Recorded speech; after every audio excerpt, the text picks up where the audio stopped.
हम पैराशूट बनाने की कोशिश कर रहे हैं। और इसे कैसे बनाते हैं, इसके वसाइल के लिए क्या है? पहला कांच का गिलास, दूसरा गुब्बारा, तीसरा माचिस।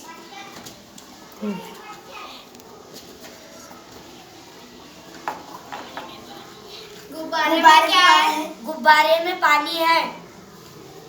अब हम पैराशूट बनाने का तरीका देखते हैं।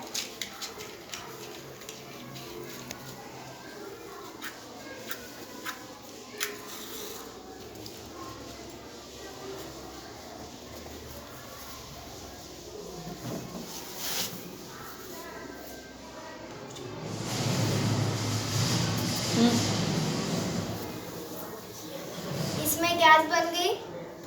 हाँ, अब इसमें गैस बन चुकी है।